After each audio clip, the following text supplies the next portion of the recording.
नमस्कार। आप सभी का government college Suratgarh BSc first year अवकलन गणित की क्लास में हार्दिक स्वागत। तो कल हम वक्रता त्रिज्या ज्ञात कर रहे थे। आज एक और फॉर्मूला कि वक्रता त्रिज्या ज्ञात करने का न्यूटन्स मेथड, कि यदि कोई कण मूल बिंदु से गुजरता है, मूल बिंदु मीन्स ओरिजिन से गुजरता है तथा x दूरी पर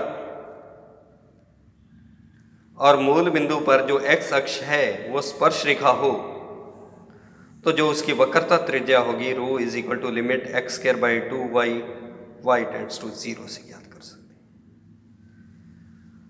अब अपने क्योंकि कह रहे हैं कि कण मूल बिंदु से गुजरता है और x अक्ष उसकी स्पर्श रेखा है,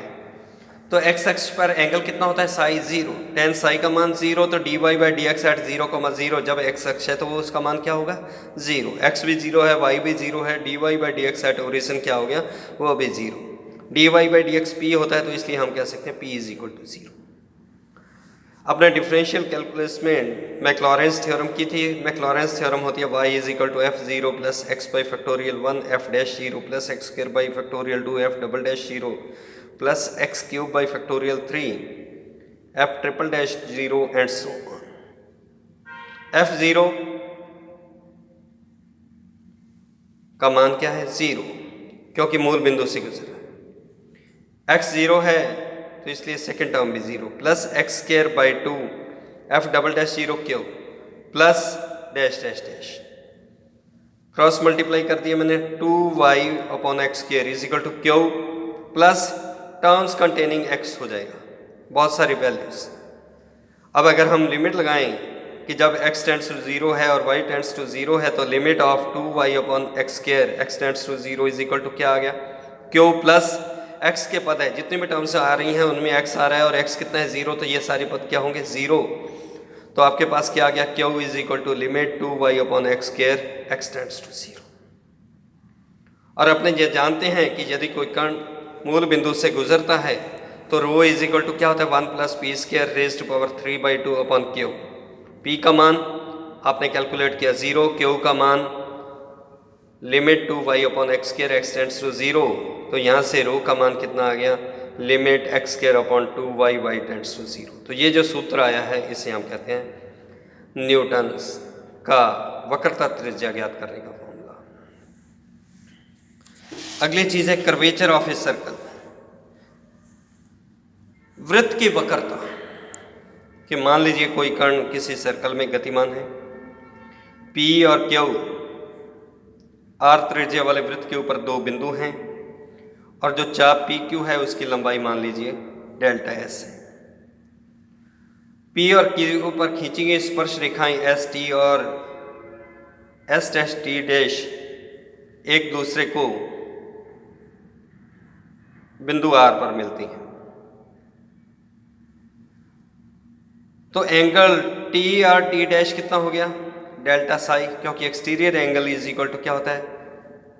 the sum of opposite interior angles. अगर ये T और T डैश डेल्टा साई है तो एंगल T और Q कितना हो गया 180 माइनस डेल्टा साई, क्योंकि लीनियर पेयर बन रहा है। और जो रेडियस होता है वो पॉइंट ऑफ कांटेक्ट पर स्पर्श रेखा के लंबवत होता है, तो एंगल Q पर भी 90 डिग्री का एंगल, एंगल P पर भी 90 डिग्री का एंगल, और CPRQ एक क्वाड्रिलेटर बन रहा है, तो क्वाड्रिलेटरल के चारों एंगल्स का सम 360 डिग्री होता है। तीन एंगल्स P पर 90 डिग्री, Q पर 90 डिग्री और तीसरा R पर 180 माइनस डेल्टा साई। तो अगर इन तीनों मानों को हम सब्स्टिट्यूट कर दें तो angle PCQ is equal to क्या हो गया डेल्टा साई। और हम ट्रिग्नोमेट्री से जानते हैं कि चाहे PQ upon radius is equal to angle subtended by the arc at the centre, यानी कि एंगल PCQ होता है। तो delta S upon R is equal to delta psi, या limit delta psi upon delta S is equal to 1 upon R। Limit ले लीजिए as Q tends to P, Q tends to P means delta S tends to 0, तो ये क्या हो गया D psi by d s is equal to 1 upon R। तो d s upon d psi क्या हो गया आर, और d s upon d psi क्या होती है, वक्रता त्रिज्या होती है। तो इसलिए रो इज इक्वल टू क्या आ गया आर, यानी कि किसी वृत्त की जो वक्रता त्रिज्या है वो उसकी त्रिज्या के बराबर होती है और वह सदैव अचर रहती है। आगे एक न्यूमेरिकल है कि किसी वक्र के लिए अगर रो वक्रता त्रिज्या है और tan phi is equal to r d theta by d r, मैं पहले सिद्ध करवा चुका हूं, then prove that r upon rho is equal to sine phi into 1 plus d phi by d theta. हम जानते हैं theta plus phi is equal to क्या होता है साई। साई क्या है, angle subtended by the tangent with initial line. Theta ध्रुवांतर रेखा के साथ बना कोण, फाई ध्रुवांतर रेखा और स्पर्श रेखा के बीच का कोण। तो आपने क्योंकि ये जानते हैं theta plus phi is equal to क्या होता है साई होता है, तो इसलिए differentiating with respect to theta, तो 1 plus d phi by d theta is equal to d psi by d theta. Sine phi से दोनों साइड्स को मैंने मल्टीप्लाई कर दिया, sine phi into 1 plus d phi by d theta is equal to sine phi into d psi upon d theta. Sine phi का मान हमने पहले चैप्टर में कैलकुलेट किया था, होता है r d theta by d s, तो उन मानों को सब्स्टिट्यूट कर दिया, डी थीटा से डी थीटा कैंसिल, तो आपके पास आ गया sine phi is equal to 1 plus d phi upon d theta is equal to r d psi with respect to d s. तो d s upon d psi rho होता है, तो d psi upon d s 1 upon rho, तो आपके पास result आ गया sine phi into 1 plus d phi by d theta is equal to r by rho. Next मेरा न्यूमेरिकल है कि यदि कोई कण किसी वक्र x cube plus y cube is equal to 3ax y में गतिमान है, तो उसकी किसी बिंदु 3a/2, 3a/2 पर वक्रता त्रिज्या ज्ञात कीजिए। तो हम क्योंकि कह रहे हैं कि कण वक्र x cube plus y cube is equal to 3xy से गुजरा है, तो differentiating both sides with respect to x, तो 3x स्क्वायर